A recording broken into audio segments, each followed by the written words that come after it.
Okay, good morning and welcome to this webinar of the Jerusalem Press Club, JPC, another one in the series Israel is Alive and Kicking with Dana Weiss, Senior Political Commentator of Channel 12. Thank you, Dana, for taking the time to be with us. Dana Weiss has degrees both in communications and law from Hebrew University and Tel Aviv University. So it's a good opportunity to ask you to comment first on the decision of the Supreme Court last week not to interfere with the current political process, and then on the formation of the government this week, and then we'll move to Q&A. Dana, please. Thank you, Ori. It's great to be with you, and it's a special week this week, especially for political commentators, because after 500 days, maybe even a bit more, 504 days of political turmoil, which started in December 2018, we are embarking on a new period where we will have a government in Israel, and not just a regular government, but a new creation of a two-headed government led by Netanyahu and Gantz. And this is going through after the Supreme Court unanimously, 11 judges in a live broadcast of the hearing, which was the first, also gave a green light to the agreement between Netanyahu and Gantz, and even more important, for Netanyahu to go ahead and form a government, despite the fact that he is indicted and is about to go into court in May 24th for those serious allegations he is facing. Now, I think it was quite obvious that the court would not go into this minefield that it was dragged into because of two reasons. A, because the law is specific when it comes to the ability of a prime minister to stay in office and serve as prime minister while going through procedures. That is the law itself.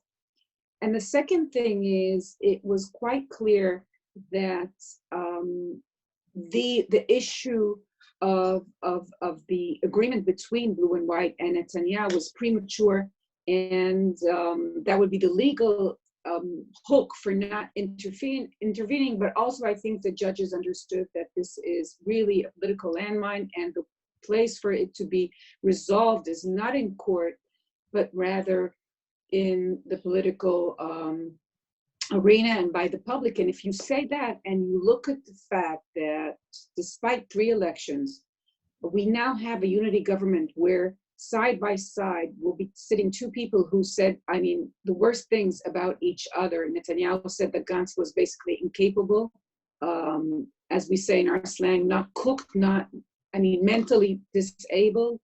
And of course, Benny Gantz said that God forbid we would have a prime minister with these allegations who would still stay serving. So if you look at the fact that they have 76 seats out of 120, then even the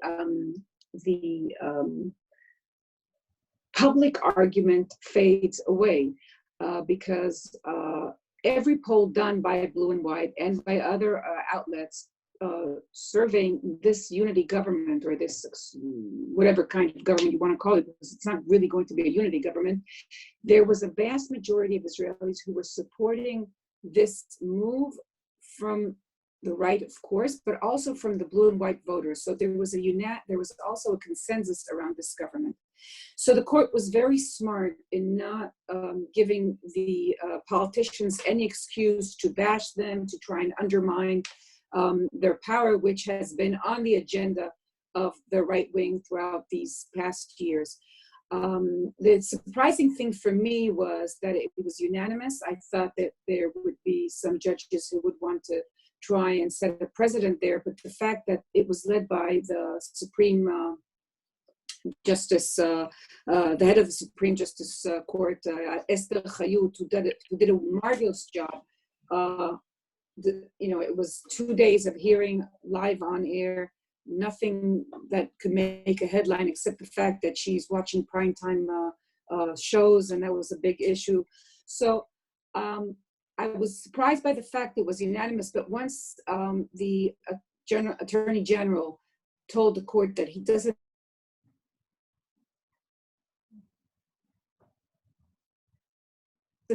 yeah, so that was quite the outcome. Now, if you look at what it means that there's only one big winner in this political year, and that is Benjamin Netanyahu, because in March, after we had April, September, and March again. So in September, everyone was saying this is the end of Netanyahu era. He couldn't manage to form a government twice. If you want, President Trump didn't call him the winner. That was a big sign. And there came the elections of March, and he managed to secure himself in office for at least a year and a half, if not more. The second thing he did, which is a great victory for him, is that he managed to dismantle the opposition. The only viable alternative in opposition he had in the past decade was Blue and White, led by 3 generals and Benny Gantz in the head. And no matter what happens, if this government falls apart, if he wants to go to elections again, whatever he wants to do, there is no opposition, there's no alternative which is threatening him. It's for him to decide. He dismantled the Blue and White, left them with 19 seats going into coalition Gantz. He's a very weak partner. And of course, on the other side, you have Lapid and Lieberman. So that was his concern about having an alternative, and he doesn't have an alternative anymore. That's the second thing he managed to do. And the third thing he managed to do was to get legitimacy. And I think that is very important, because the past year has been about, it's not legitimate for Netanyahu to be prime minister. And here he is entering his trial in 2 weeks. Not only does he have legitimacy from the Supreme Court, who says that's the law, he can serve as prime minister, but he also has this public legitimacy where his rival Benny Gantz was writing to court saying, yes, of course he can stay in office, and he's sitting under him and next to him in this government. So Netanyahu is definitely, I think, the biggest winner of this past year, and I think it also secures his position as the mastermind of Israeli politics. If you've asked me what would have happened to Netanyahu in 1999 when he was kicked out of office by Ehud Barak, and then in 2003 or whatever, I would say, oh, we're not going to see him again. So I've learned never say never in Israeli politics, and I should have remembered that in September when I said it was the end of Netanyahu's era. But when it comes to Netanyahu, he really manages to pull it off again and again. Of course, he had the coronavirus to miraculously give Benny Gantz the ladder he needed to walk away from all his promises and form this government. Will this government last? Will Benny Gantz see Balfour? Will he walk into the prime minister's office in 18 months from now? I wouldn't bet on it, and I know that Gantz doesn't bet on it either. He's been saying to his close, close circle, in his circle, I know that I paid a price.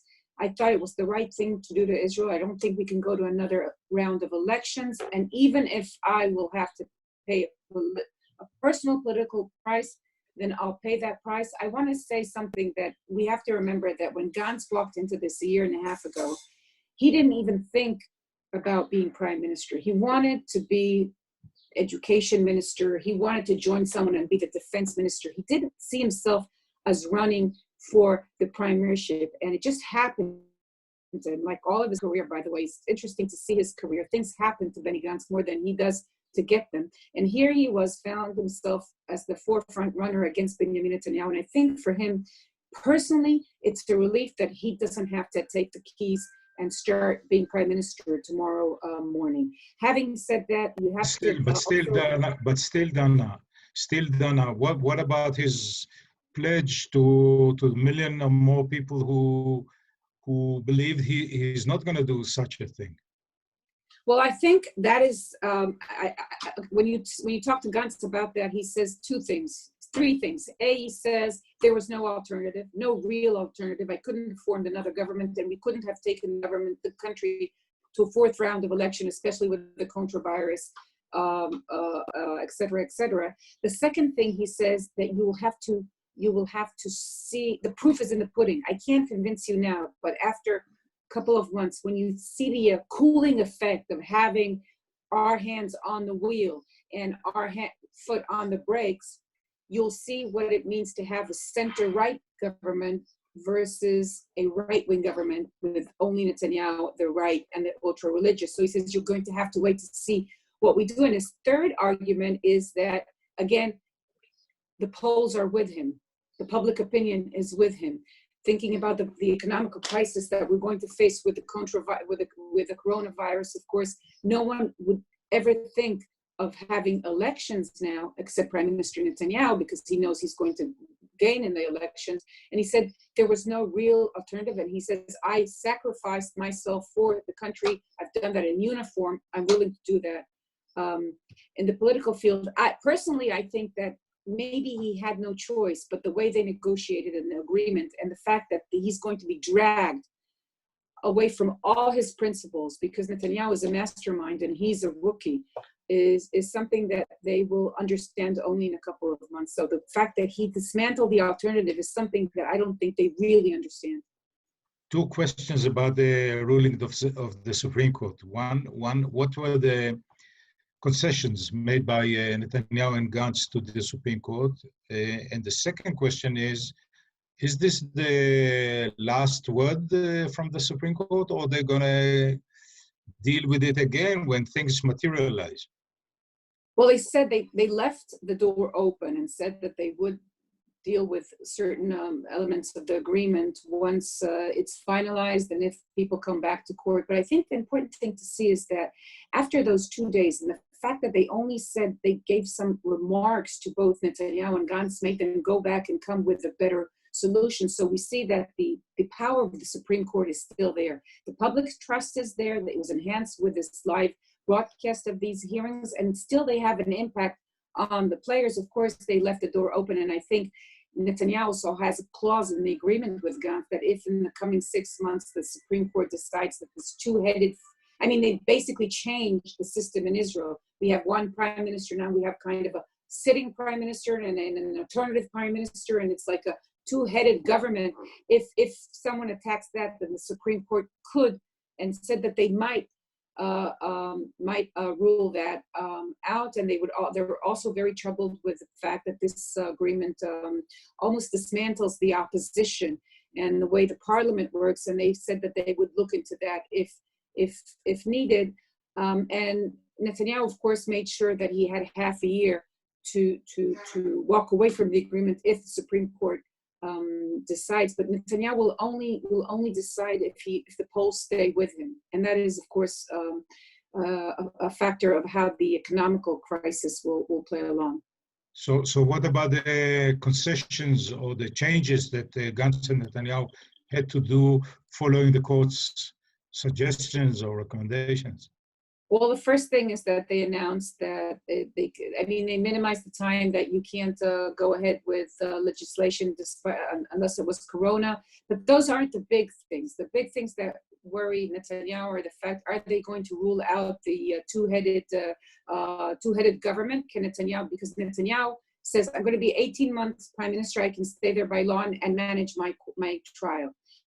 But when I step out of office, there is a legal situation which is unclear whether he could stay. He can't be a minister by the ruling of the Supreme Court. So he needs this new kind of title, which means he's a sitting-in prime minister. He's the alternative prime minister. So if they decide to say that is unconstitutional, he will break for elections because that's his insurance policy, that he can stay with all the benefits of being a prime minister while in court. So I think that is the most important thing, and they said they would rule on that later. The concessions they made now are not that important. I don't think we should trouble. It's about how long you can. It's about will they or can you rule out replacing any high-level professionals. And once Netanyahu lost interest about the Attorney General, and that stays, and another. They minimized the limit of how long you cannot push forward any legislation that doesn't have to do with Corona. But it does show the power of the Supreme Court. Do you think that the Supreme Court, by this kind of ruling, kind of fenced off the trend to undermine it, to limit its power? Well, I'm sure that if they would have ruled the other way, we would have seen a massive attack over the Supreme Court. So I wouldn't think that's a sign that the people who undermine the Supreme Court have changed their mind, because they always have an agenda. But I do think it did a very important job for the public.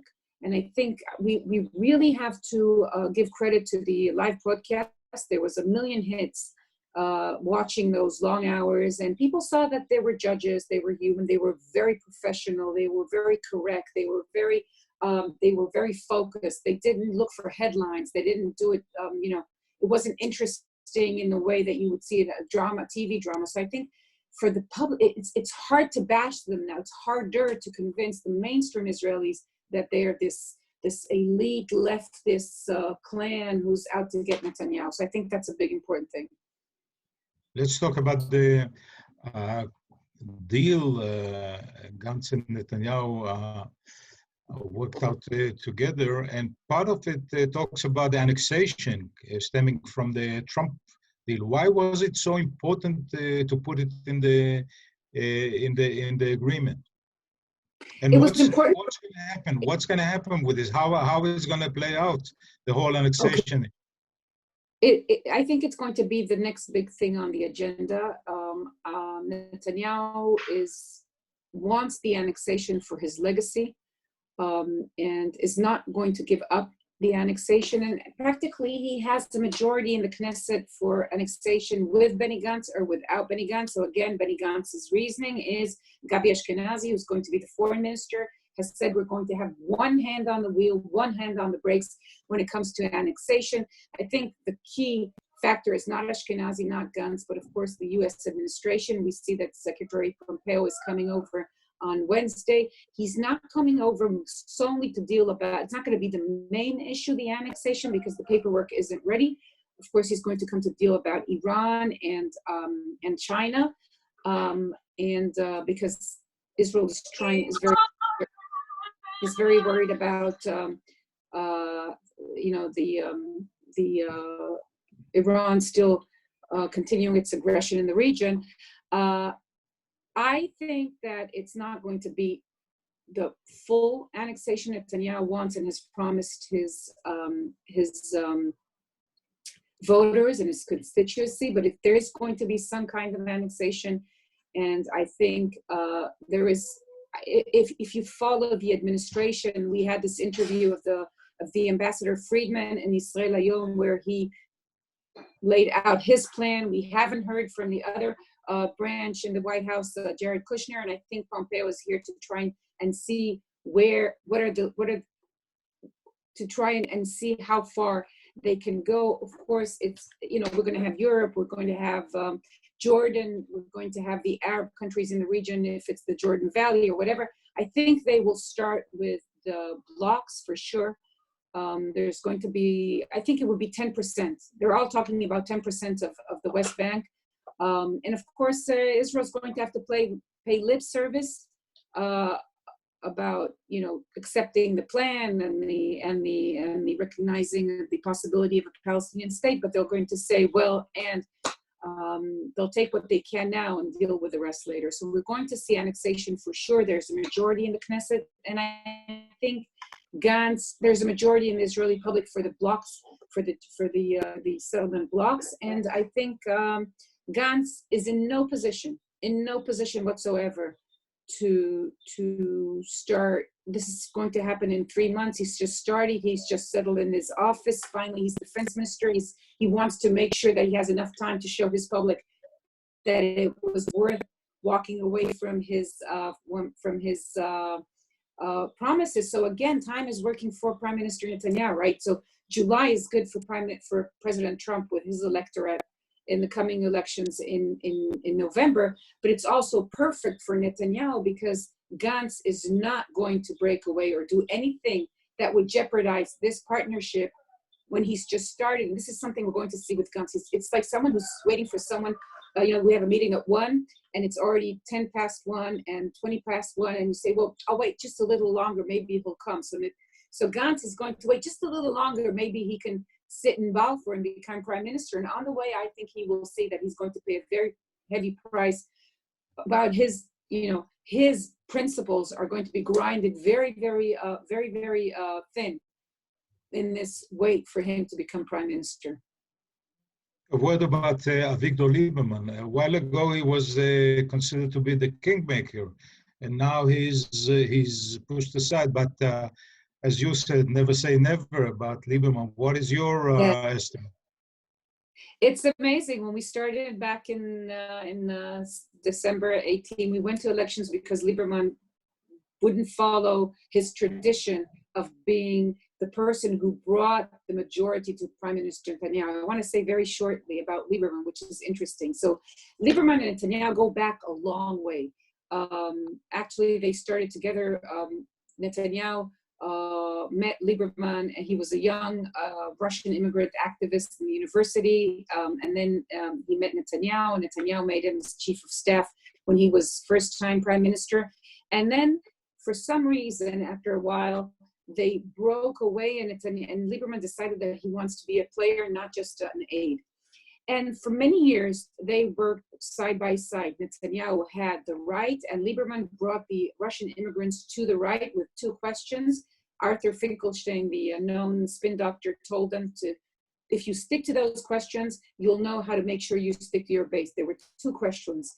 A, do you ask your voters, how did they define themselves? Do they find themselves more Israeli or more Jewish? If they say Jewish, your electorate, they're on the right. And the second question, it was very blunt and not politically correct, but it was very true for Lieberman and Netanyahu, and was, does your public, do your voters hate or like Arabs? If they hate Arabs, then they're more to your side. If they have an affiliation or they don't see Arabs as the Arab Israelis as an enemy, they're the left, center left. And as long as they stuck together with those 2 questions, they were unbeatable. And that was the majority we saw for the decade for Netanyahu. But something happened between Netanyahu and Lieberman. It was personal, very personal.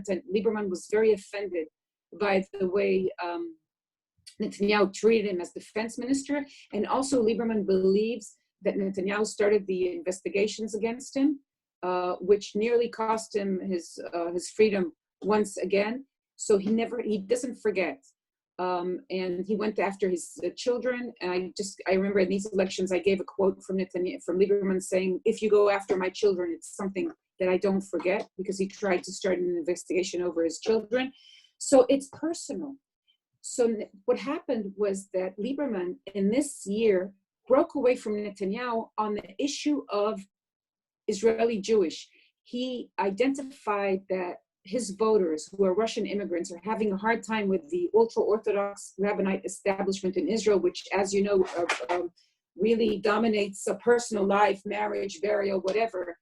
And he started to talk about Netanyahu as the ally of the ultra-religious, breaking away from Jewish or Israelis, saying, I'm going with the Israeli, and therefore broke the traditional majority of the right. If you see what Netanyahu tried to do to Lieberman very successfully, and also to Gantz, was always pick him and say, are you going to sit with the Arab parties? Are you going to sit with the Arab parties? Knowing that's a hard time for Lieberman. But anyway, Lieberman started as the kingsmaker because he said, I would go either with Netanyahu if he gave me something on concessions on state and religion, or with Gantz.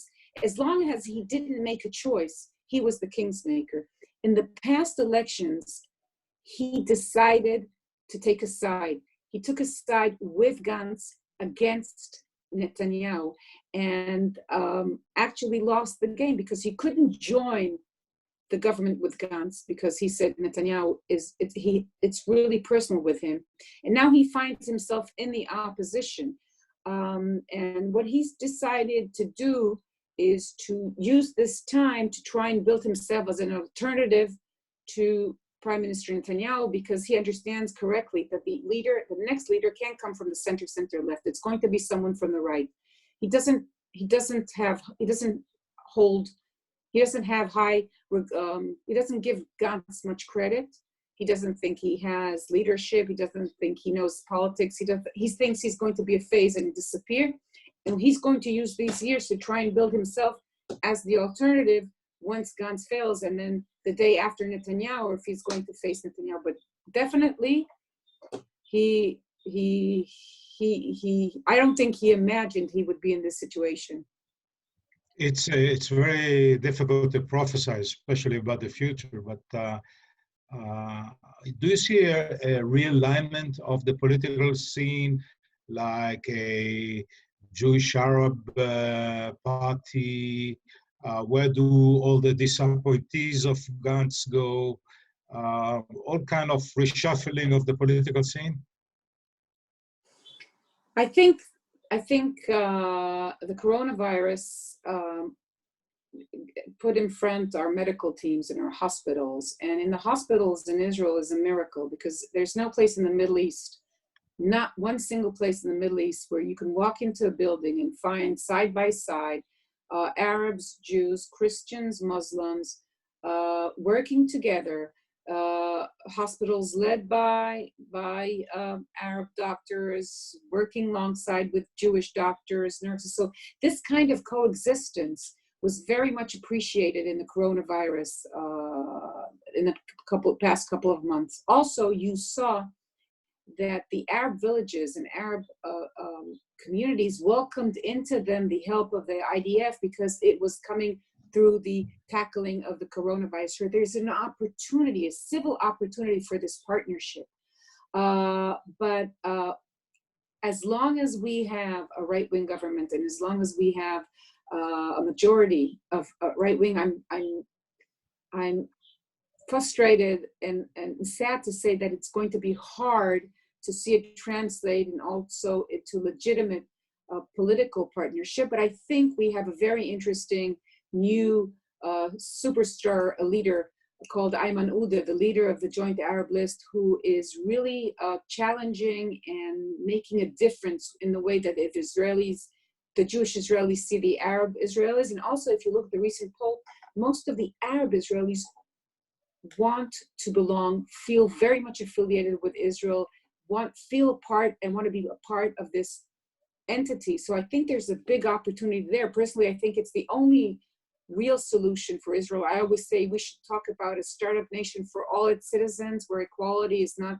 something the Jewish majority grants the other majority, but because there is no majority anymore, it's a mutual interest that everyone and every kid exercises their potential so Israel can stay the startup nation that it is. And we see just in the coronavirus how much initiative and talent and knowledge is here in Israel. I mean, just look from all around what's happening in hospitals and all these life support machines that are being created, and the race for the vaccine and for a cure. So I hope that changes. And I think there is an opportunity here, but it's going to take time for it to be translated into the political arena. Back to the annexation plan, you mentioned 10%, but why 10% when the US already agreed to 30%?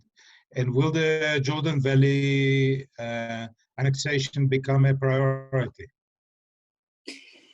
They're still working. There's this joint committee between Israel and the United States. I know that they're still working. So I mean, right-wing ministers from this government were quite surprised with the interview that Friedman gave. They think it's more the inner circle battle within the Trump administration, because the maps are not ready. And I think we know that Netanyahu has always been a cautious leader when it comes to the region, when it came to exercising power, and he's not going to do things that would set fire in the region. He's cautious when it comes to that. So I think if indeed the signaling from Jordan, from the West Bank, from Arab Sunni countries would be that it would be a game changer, then they would find a way, I think, to work it out. Netanyahu needs an achievement. Netanyahu needs a symbol. Netanyahu needs a heritage. So if it's going to be the outposts or the blocks, that at the end of the day, that's not important. If he can come and say, look, I gave you Jerusalem, I gave you the Golan Heights, and I gave you what was once unbelievable, unthought of. I gave you Israeli sovereignty over the vast majority of settlements, then I think that would be enough. The Jordan Valley, I think they will, if I understand, they're going to come up with something, but there is going to be what they say, sovereignty and annexation. That will happen in July for sure. Dana Weiss, thank you so much for taking the time being with us for excellent session. Thank you all for being with us, and stay tuned to our next webinar tomorrow on the two sides of the process.